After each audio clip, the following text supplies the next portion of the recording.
Good morning, Avi. Good morning. Can you hear me? Very well, thank you.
Good morning.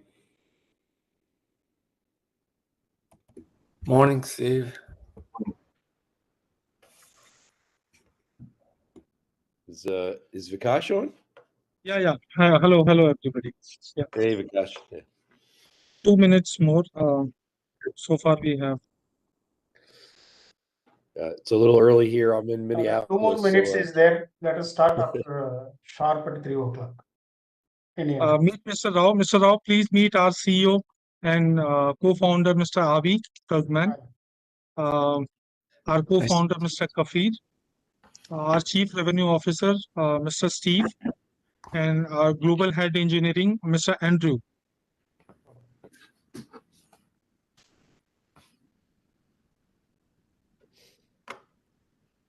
Just 2 more minutes, then we can start.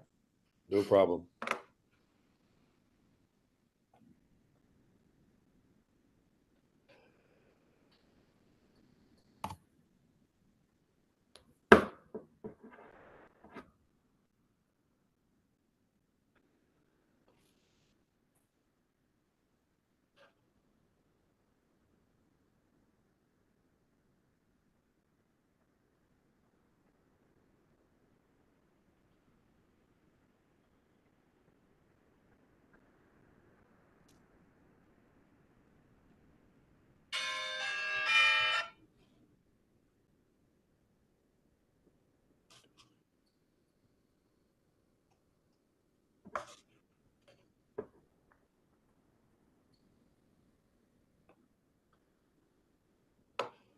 I think we can start. People will be joining.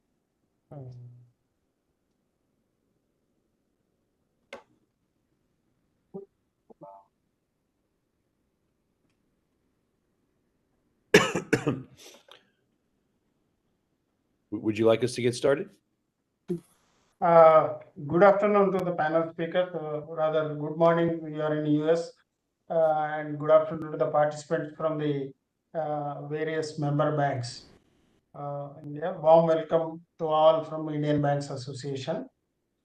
Today's webinar is going to be presented by Mr. Avi Turkman and his team. He is the Chief Executive Officer of Ironvest. He will give us the overview of game-changing technology that stops fraud, reduces OPEX, and reinvents the digital banking user experience with a live demo also. Mr. Avi Turkman is a seasoned technology leader with extensive experience in cybersecurity and fraud prevention. The webinar is for 1 hour. The first 30 minutes is for presentation and giving a demo. Next 30 minutes is for question and answers. Participants, any question you are having, you can type in the chat. You type your email address also. Whatever questions are in the chat, it will be answered by the panelists. If any paucity of time or anything is there, these questions will be definitely answered and will be sent to you along with presentation. That's all from me. Over to you, Mr. Avi Turkman and his team. Over to you, sir. Okay. Hi, everyone. Thank you very much for this opportunity. We're really honored and grateful to speak with you today. And we truly appreciate this and we are happy to share this innovative technology and achievements that we've made here in Ironvest with you. So just a quick intro about myself and the company. I myself, for me, Ironvest is the fourth company that I've started, and it's by far the most exciting and advanced in terms of technology and the opportunity we tackle. We truly believe we've built something remarkable that will revolutionize how banks handle fraud and authentication, while improving user experience dramatically. Now, before Ironvest, I founded a company named BioCatch. I don't know if you're familiar with them. They are the pioneer of behavioral biometrics. Today, serving all the big banks in the world, and I can say that they are the leading fraud detection for banks in the US and globally. And there we caught countless instances of fraud and got very familiar with various fraud techniques and modus operandi everywhere around the world. However, we also saw inefficiencies across the banking industry. Enormous amounts of money are being spent on authentication, yet it's clear that strong authentication alone doesn't prevent fraud. That's why the fraud department exists. And with the budgeted that are invested in allocating for fraud, for multi-layered approach, it's enormous. You're getting tons of different signals that the banks consume, like behavioral, device, network, transactions, etc., etc. All of them statistical based. And the result is some fraud detection, but with it comes also tons of false positive and false negatives, which mean not only that fraud still happens, obviously fraud still happens, but also that users are facing more interruptions and friction when they are trying to do meaningful banking actions. At Ironvest, we've developed a game-changing technology that is not statistical, but Boolean, meaning the result is simply yes, no. It solves the fraud problem from its root, eliminating account takeover fraud altogether in all shapes or form. By leveraging strong face biometric, but not just to authenticate users, but to prevent fraud entirely. We can reduce cost by 80%. Our single SDK replaces all other signals and takes the fraud to zero. And while providing truly a frictionless experience without interruption to the user. India is an important market for us, not only because it experiences a significant share of global fraud, but also because its banks are tech savvy and early adopters of new innovation. Therefore, we decided very early on in the company life to invest significant efforts in the region with the goal of eliminating banking fraud in India altogether. And I'm sure you'll enjoy the presentation and demo that Steven will prepare for you. And please feel free to ask any questions during it. Thank you very much. Thank you very much, Avi. I just have a few slides that I just want to share with everyone on the call, and we'll send these immediately after the call as well. But basically, the slides cover the information that Avi just shared so eloquently with you. But I wanted you to just have this couple visuals, and then we will get to Andrew's demonstration. Let's see here. All right. Can everyone see the presentation? Yes. All right. Okay. So again, just as Avi had said, and welcome everybody, and thanks again for joining the call. There's the real difference in the solution that we have that we're bringing to market now versus all other fraud prevention solutions in the market today is simply the fact that we are not just detecting fraud. We're not giving you a probabilistic signal to where you can then orchestrate with other signals to determine how to action a transaction. We are preventing fraud by telling you with certainty whether this is your real customer and this is in fact a real transaction that they are attempting to do, right? So think about all of the different technologies that you currently have to orchestrate as you not having to do that any longer, or at least severely lessening your reliance on those technologies. And the real magic of this is the change to the customer experience. Right now, we're putting customers through a tremendous amount of friction in order to ensure their safety. And we've enrolled, if you will, the customer into the security team, right? And with this technology, you're able to get away from that. You're able to allow the customer to have a simple user experience, just engage with the bank to do their transaction, to do their intended work without any interruption or friction. And that's the in addition to reducing fraud, that's the real amazing benefit of this. Again, these slides I'll give you as a takeaway. We won't spend a lot of time on this. We'll get to the demo, but customers want a simple experience. Things like re-authentication using multi-factor or two-factor, these one-time passcodes. Maybe in the call center, you're re-authenticating with a knowledge-based authentication. All of those signals are probabilistic, as Avi said, and you'll have errors, you'll have fraud in there, and you'll have to decide at what level of fraud you're willing to accept versus a solution where you have no fraud, right? And one that, with your lessening your reliance on those signals, could cut your cost by as much as 80%, right? We call this screen action biometrics that lives within our Authentic Action technology. And this is what Andrew's going to demonstrate for you here. But if you think about at the most basic level, we are eliminating the gap between authentication and transactions where lots of fraud takes place. Lots of different modus operandi of fraud takes place.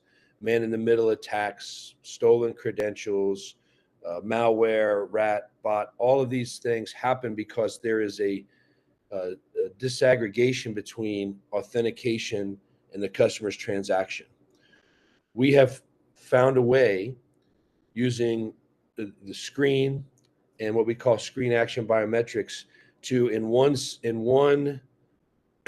signal, one transaction, continuously authenticate the user and authenticate their transaction details. So we know there's been no manipulation to the session, to what the user was intending to do, as well as ensuring the user was present throughout the session. And that's what Authentic Action does. It's available for you in all of your channels across the banking business. So we're going to demonstrate to you an online banking experience, but this technology can be used in your corporate banking teams, in your branches, at the ATMs, with the call center, in any channel where you want to deploy the technology to prevent fraud. We have the use case to support it. Okay. And one proof point for you, we have in the U.S. and globally, we also have a privacy and security app that we sell to consumers. And in this app, there's the ability to do transactions. And this app is a live production environment for us to test and optimize our new technologies. And we've deployed Authentic Action in our application. And in this application, we have proven that there are zero fraud occurrences when our clients, when our customers are using the application with Authentic Action. And then for those customers where Authentic Action is not deployed, we see a normal rate of transaction fraud. So market tested and really exciting new technology. I'm going to turn it over to Andrew now to take you through the tool itself. Steve, for that overview. Allow me one moment to share my screen and you'll see some really nice demo. Okay. Can I ask my panelists just to confirm that you can see my screen? Yes. Wonderful. Thank you, Steve. I want to start off by just highlighting a few points about what Steve said. We offer our technology authentic action, what we call screen action biometrics. That name implies a lot. It implies that we're monitoring the screen, we're monitoring your actions, and we're able to authenticate your biometrics throughout any sensitive activities. Okay, so for that latter part, the biometrics, how do we get your biometrics? There are many ways. We can do this in a passive fashion. We can collect your biometrics as you're engaging with banking activities. We can collect your biometrics during an onboarding or an identity verification process. For example, if your institution is already collecting government ID or doing an in-person validation of identification, you can onboard the person at that point, or you can transition them throughout whatever security mechanism you have in place. The capture process is really quite simple. In our example here, we're just telling the online user that they're going to be onboarded to biometrics. We provide them an opportunity to see the policy and how we save information. And the enrollment starts. The process is quite simple. I hold my face and I'm registered. Okay. The important thing to note about this particular biometric is that it is not a device biometric. I'm not bound to my specific PC or laptop. I can use this biometric here. I can use this biometric on my phone. In fact, I could pick up Steve's phone and use my biometric there to use the screen action biometric. Okay. Now the process for us is quite simple. If somebody were to steal my password, my username and login information, it would be absolutely useless to them because they would not be able to pass screen action biometrics. When I log into my banking session, anytime I want to do something sensitive, screen action biometrics will protect me from fraud. The process as a user experience is extremely simple. For example, if I'm going to add a new payee, what you'll see is actually my video comes up and we have a layered presentation of my face. You see the form that I'm filling in. And we're monitoring the activities. Now, I will just say, since he's here, Mr. Steve Corp, okay, is my new payee. Okay, he's a business. And I just do what I normally do as a user, okay? I enter the details for the payee, okay? We'll say that Steve is at 1 Main Street, Suite 200. He's over here in the United States. I'll put him in New York.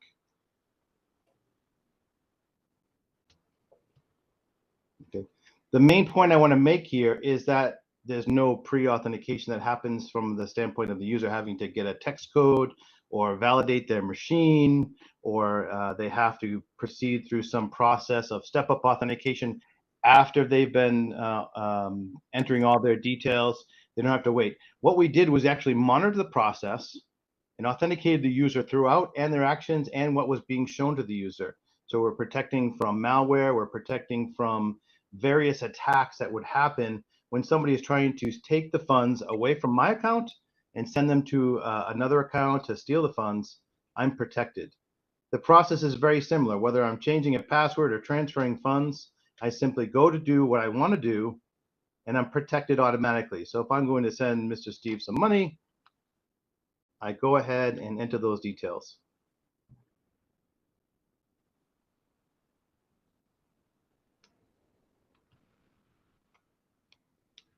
Okay, so what you're not seeing, of course, is the invisible security loop that's happening. The process is quite simple for the institution. They simply add our SDK, as Avi mentioned, okay? And when that SDK is on your page or within your banking application, it automatically secures and creates a security loop between the client and IronVest Security Authentic Action Service. Okay, so we're doing the lifting and the securing for the institution and providing a very simple way for the institution to validate that everything was okay. Okay, so you do business as usual and simply do one more thing. Simply ask, Ironvest, was everything okay with that transaction? Was it really Andrew? Were the details that Andrew made correct? Was anything corrupted?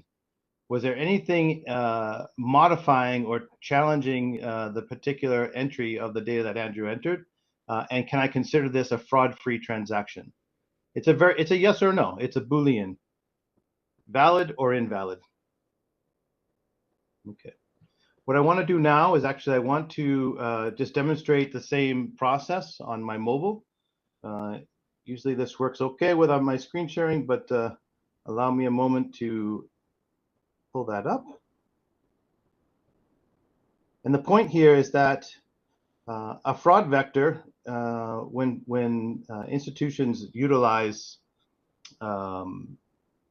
mobile or device binding, typically the problem is when the user loses their device. You need to provide a means for the user to keep on doing business with the bank. The institution can't just consider that a lost customer if they lose their device. And fraudsters know this, and fraudsters will take advantage of the workaround. That is, they'll call the call center, say, I lost my phone, I need to be reactivated. And typically, that creates a lot of friction if you're going back through an identity verification process, or it creates a vulnerability if you're leveraging knowledge-based answers for the user to reactivate their account. With Ironvest, my device being lost is not losing my authentication, not losing my authentication capabilities. I simply pick up my device or Steve's device or anyone's device, and I go about business. Here, Mr. Steve.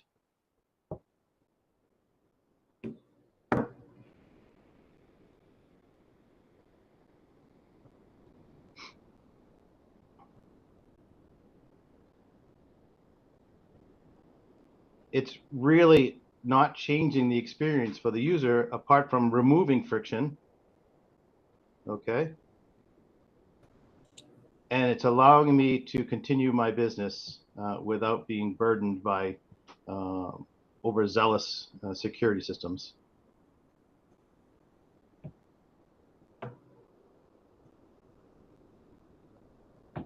Okay.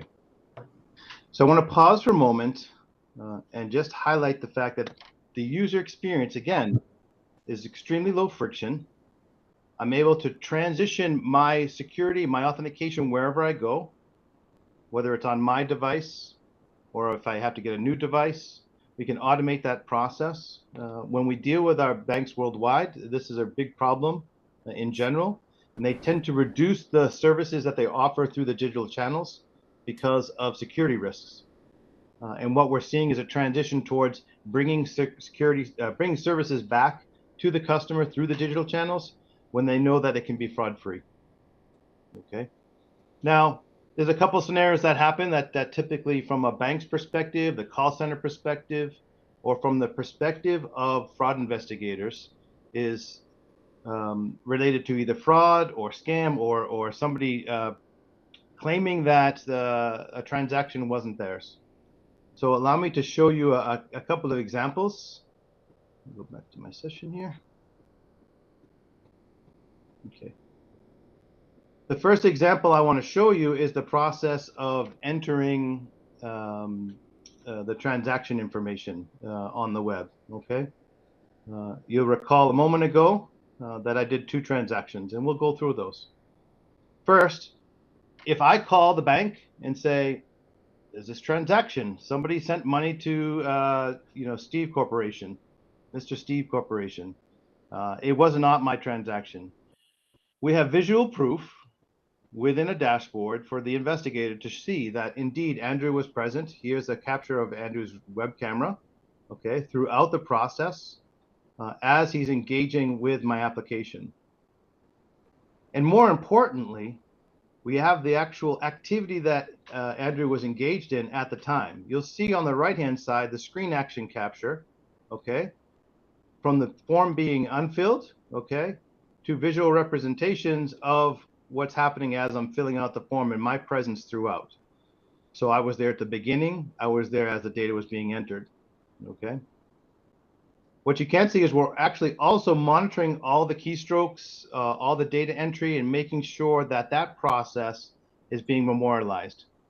For my demo, I show these values in the clear.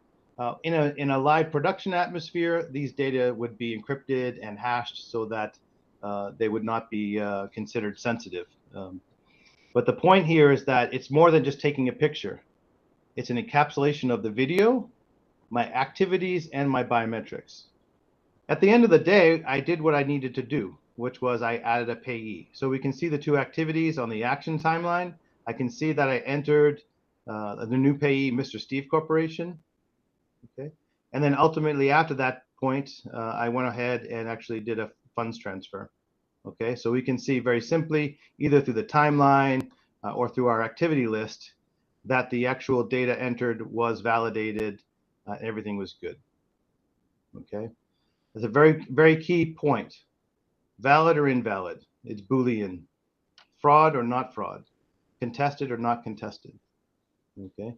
I can see information about my device. We're collecting more than just pictures, as I mentioned. Okay. I can gain information related to where I am.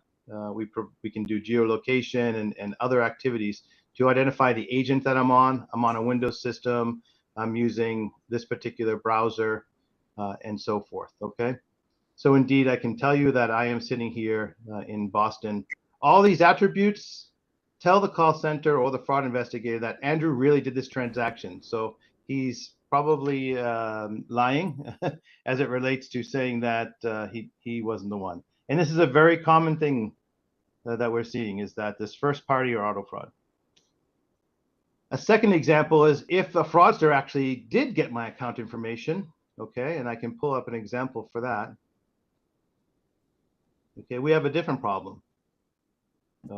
First and foremost, I'll tell you that the fraud was prevented. Here we have somebody getting into Andrew's account, okay, and tries 3 times to do what a fraudster normally does.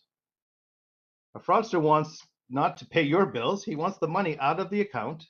So he typically is trying to create a new payee in your account to send the details out. In this particular example, the data was not manipulated. It's just that he's not passing authentication, right? He can't pass my biometrics check, okay? And you see all the risk indicators down below throughout the activity that every action he's taking is seen as a risk. And we're stopping it. As I showed you up top, this session failed. The reason was for biometrics, okay? So what will the fraudster do? He will call up the bank and say, hey, you know, my authentication is not working. I need you to reset my account. Typically, the bank only has information to rely upon, which is knowledge-based questions about the account, questions about maybe past activity, maybe where you live, information that a fraudster can typically gain. Okay. In our process here, you're protected because number one, the fraud was prevented. Number two, the call center personnel knows, they can see that the user doesn't match from my previous sessions, doesn't look anything like this guy. So mathematically, or the biometric algorithms are saying no, your human common sense is saying no. You can see information related to some risk indicators, okay, forensically. We've already stopped the fraud, right? But forensically, I can see that this is an unknown device for the user, and he's coming from a new country that's never been seen, okay?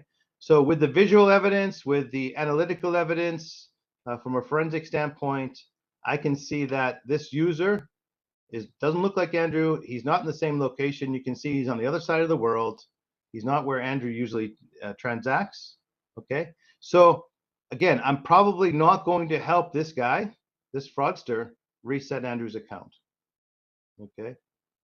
So all of this security is happening in a way that's not impacting negatively my user, but certainly impacting the fraudster and stopping him from taking my account funds, okay? A very, very simple user experience, ultra convenient. It shortens the transaction process. It secures the transaction process, allows more services to be brought to the digital channel, and allows the business to prosper as far as the banking activities.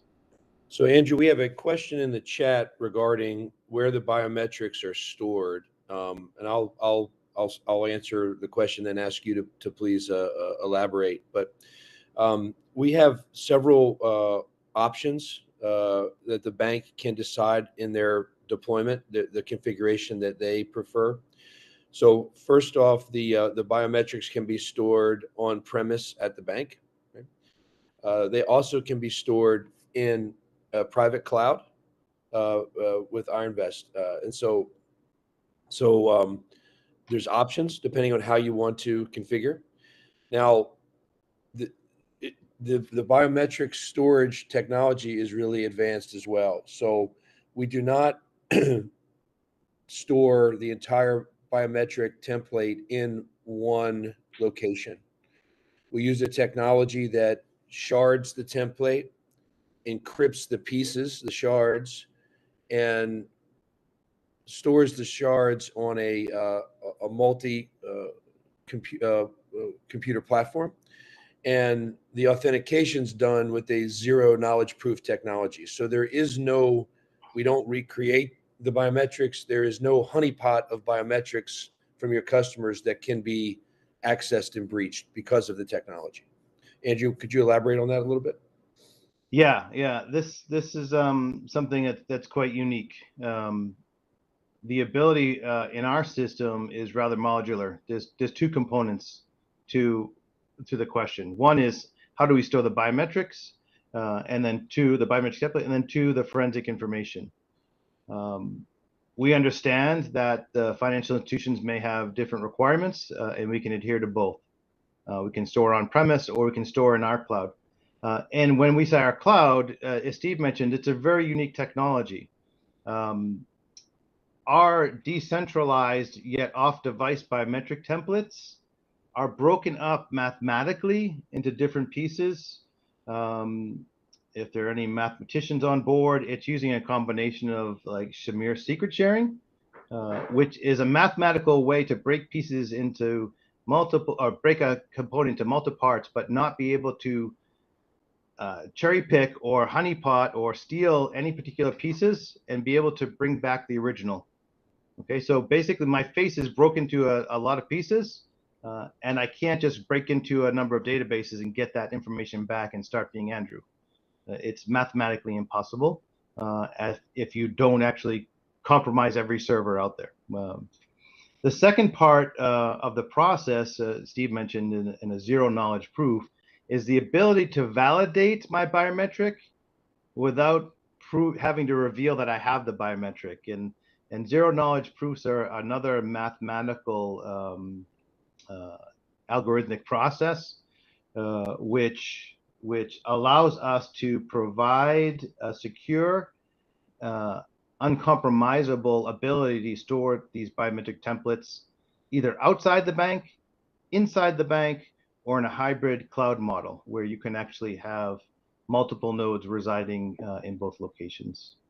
There's a lot to it. I mean, I don't want to oversimplify things, but very, very secure, very private, and data protective.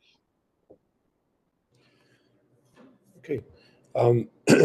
There's another question in the chat around our FAR and FRR, our face acceptance and rejection rates, and I'll give this to Avi for the answer. Avi, could you answer that for us, please? Yeah, sure. So one thing to understand with regard to the biometric that we are using. So first of all, the technology is not about the biometric. We're leveraging biometric. So we can use any biometric that you already use, or like one of the biometric algorithms that we are using, and we are using several from the top of the NIST list. So in general, this technology is more about how to leverage biometric in order to prevent the fraud. That's what this authentic action is doing. Now, there is one thing which is different very clearly from anything else, and that's the fact that in this authentic action example, there is no trade-off between the time to answer and the performance. Meaning, if you're using biometric as an example for login, you want the user to be accepted as quick as possible, and so you have a very short time to provide this result, and or you will just keep the user waiting. This is not what happens here. Here the biometric is continuously being taken while the user performing the action. So we don't have this time stress, if you like, meaning there are multiple, it's basically streaming of video. So all the state-of-the-art biometric that you may be familiar with that we are using is basically being used continuously, which allow the performance to be much, much better than anything you know from like your login experience or biometric experience, which is de facto Boolean. Obviously, we need like lighting, the light to be proper, and people can't use their mask, etc. We want to see them. It's very similar to security camera in the physical branch, right? You want to see the people that you dealing with, and they cannot cover their face. But overall, we don't need high resolution picture. We can use very low resolution and relatively low lighting, etc., and it will still work. As we mentioned, at least with all the users that we currently serving, we have 0% false positive and false negative. So in that regard, we kind of deliver on what we promise. And again, that's assuming the user is presenting themselves properly, like in the frame, not in the dark, and with his face not covered. A couple other questions in the chat here we'll try to get through. One is the question is around privacy and what if a user's family member is in the video behind them, that sort of thing. I'll start the question or the answer, then I'll throw it to Andrew to elaborate. But there's at the bank, you have the configuration is really up to you, and there are options around how you're presenting back to the user their video signal, the screen capture. Just like on a Teams call or a WebEx call, you could blur the background. You can present an avatar back to the individual, or just like in Face ID, you don't really have to present back their picture at all. So that in terms of what you're presenting to the user, there's a lot of options that you can configure. We've also done some market testing on this idea of is this technology, will consumers feel like this is intrusive? And we've been really surprised by the answers, right? When we present this technology to consumers and ask, hey, would you have any concerns using this technology from a privacy perspective, we get a resounding no. And the users almost have a sense of relief in their voice, that they feel like, oh, finally, that I know my money's secure. Nobody can, nobody can go in and take my money without me being present, without me actually being there in this transaction. And they are very happy to allow that security for the convenience and security that it gives them. People most times will relinquish their privacy with Face ID on their phone just for convenience. And it's, it's certainly a trend in the marketplace for that. You see, Face ID with all kinds of apps, and it's giving up, just for convenience. And here we're not only providing convenience, but we're providing security. And so there's been a real great acceptance from the consumer base. And Andrew, anything you'd like to add to that? Yeah, I mean, on the first part related to the faces and so forth, we have the ability on the analysis to run multiple algorithms. So it's not just biometrics. We can leverage the ability to identify how many people are in the picture, more than one face, and so forth. And as Steve mentioned, your option to control or limit that process to only one person, or if you want to allow that to happen with multiple faces. The second part of things is related to, you know, who's in the picture.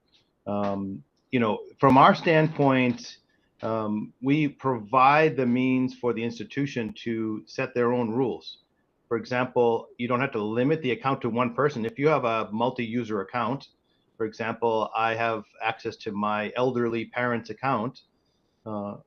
We can basically apply my biometrics to their account and so forth. There's also the ability to blacklist if there's known quote unquote bad faces, to be able to blacklist those users. And that typically is not necessarily bad people. A lot of institutions want to blacklist their employees from applying their own facial biometrics to customer accounts. That may be something that's desired. It may be something that is not desired. You may have a customer relation manager that actually manages the account on behalf of the individual. And so the ability to say, okay, this bank representative can authenticate into Mr. Jones' account on behalf of him. So all these options remain available to the institution to either allow or disallow based upon the particular need or requirement. Okay. There's another question in the chat around GDPR and DPDA compliancy. So you know, it just says whenever you have a new feature in your banking application, you're going to want to have your users acknowledge in your terms of service that they are allowing for this technology, right? So that's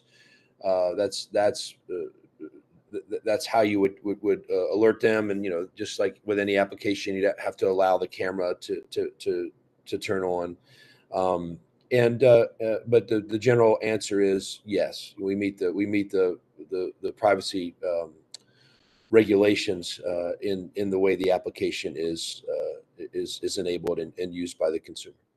Yeah, and that also includes encryption at rest and encryption in transit, and more process-related methods. For example, I, as a consumer, have the right to tell you I want my data and information all deleted. You have to have that ability to remove the user on demand.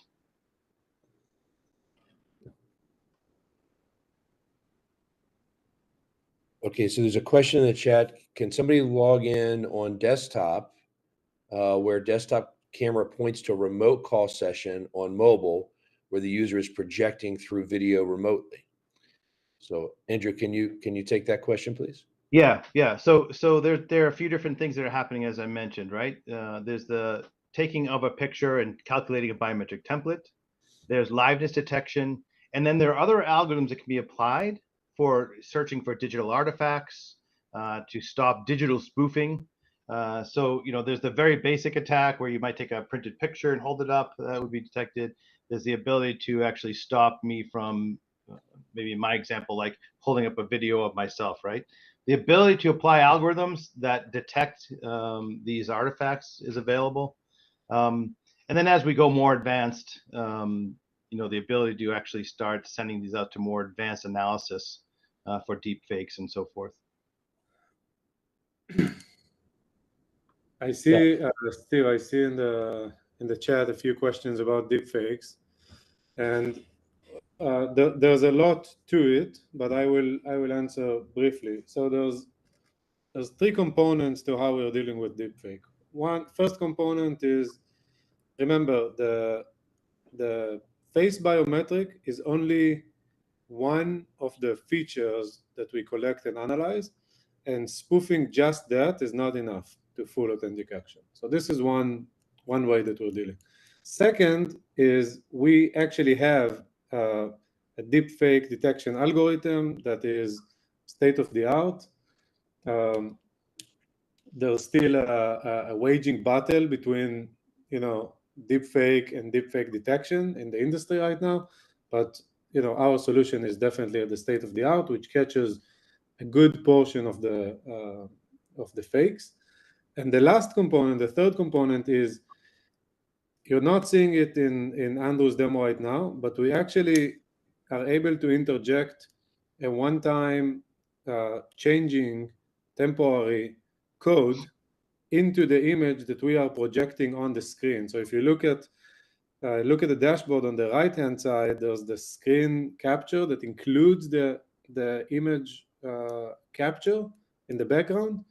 In that image captured, we would inject our own one-time code that is unknown to the attacker at the time of the session. So even if they had gone through the length of preparing a very good deepfake video that is perfect to the session, they are never going to be able to guess the changing one-time password and fool the screen capture. They may fool the left-hand side on the screen, but they're never going to be able to fool the right-hand side. So deepfake is a problem, I would say, but right now, Authentic Action is beating deepfake. We'll see where the technology goes, right? But right now, this is the situation. I saw another technical question here, which I can answer. No, I lost it now. So Steve, you can point them my way if you want. Maybe I can interject. I see a question about the user. If I get it right, authentication starts after the user logs in. One may choose not to make the funds transfer, but to steal the data. No, in our example, we're just showing it protecting a particular action after login. But the Authentic Action process can be applied from login immediately. You can use the biometrics there. You can do the activity protection. Any sensitive area you want to get into to see account information, all that can be protected by Authentic Action. And then, as Fear mentioned, there's more than just what you see happening. So the invocation of the IronVest technology can happen immediately when the application is started or the page is presented.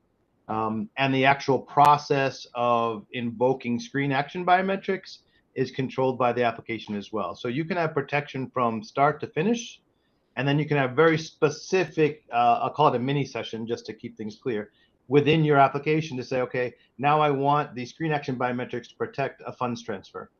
But it doesn't mean that you're unprotected from the start to the end. That process can protect in a very passwordless fashion. If you want to apply Authentic Action at the beginning, it's a very seamless experience for the user. So I understand from seeing the demo why you would ask that question, but indeed the protection is throughout. Okay, and if we miss any questions, we'll try to follow up and make sure that we've scanned the chat, that we've got them all, and that we've given you a solid answer.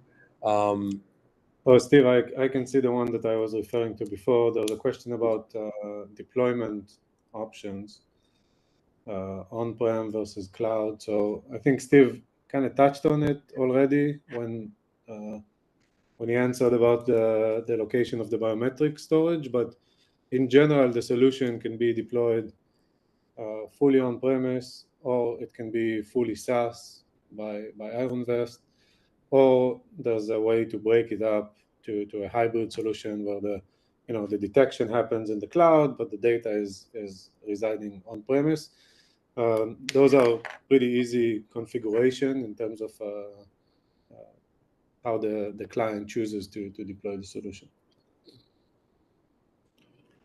Wonderful. Okay, so we've got a note here for any further questions. Please email Vikash, and he's put his email address and his mobile number in the chat. So please feel free to take that down. And if there's any questions that we didn't get to, we'd be happy to follow up directly. And I think now is probably a good time for us to wrap up here. Again, want to thank you all very much for taking the time to meet with us today.